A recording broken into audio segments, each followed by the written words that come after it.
If there is no cross, there is no Christianity. అంటే శ్రమ లేకుండా, సిలువ లేకుండా క్రైస్తవ జీవితం ఉండదు. క్రైస్తవ జీవితంలో తప్పకుండా శ్రమలు అనేవి ఉండాలి, ఉంటాయి. ఉంటేనే నువ్వు క్రైస్తవుడిగా ఎదగగలుగుతావు. ఈ శ్రమలు రెండు రకాలు. వ్యక్తిగతంగా నీ జీవితంలో ఉండే శ్రమలు అవ్వచ్చు.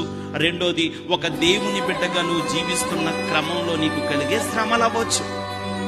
నువ్వు ఎప్పుడైతే సిలువను విడిచి ఆయన్ని వెంబడించాలనుకుంటావో నీ ఆత్మీయ జీవితంలో పరిపూర్ణత రాదు. దేవుని బిడ్డలన్నాక వాళ్ళకి కొన్ని శ్రమలు ఉండటమే మేలు.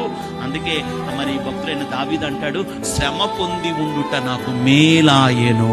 నీ కుటుంబంలో కొన్ని శ్రమలు ఉన్నాయేమో, నీ వ్యక్తిగత జీవితంలో కొన్ని ఇబ్బందులు పడుతున్నావేమో, అనారోగ్యాలు తరుముతున్నాయేమో, ఆర్థిక పరిస్థితుల మధ్య నలిగిపోతున్నావేమో, అయిన వాళ్ళు అన్యాయం చేశారేమో, నమ్ముకున్న వాళ్ళు నట్టేట ముంచారేమో, ఈ శ్రమలని నాకెందుకు అనుకుంటున్నావేమో, ఈ శ్రమలను ఒకానొక సమయానికి దేవుడు నీకు ఒక మేలుగా చేయబోతున్నాడు. What you are facing right now are becoming a great blessings in your life.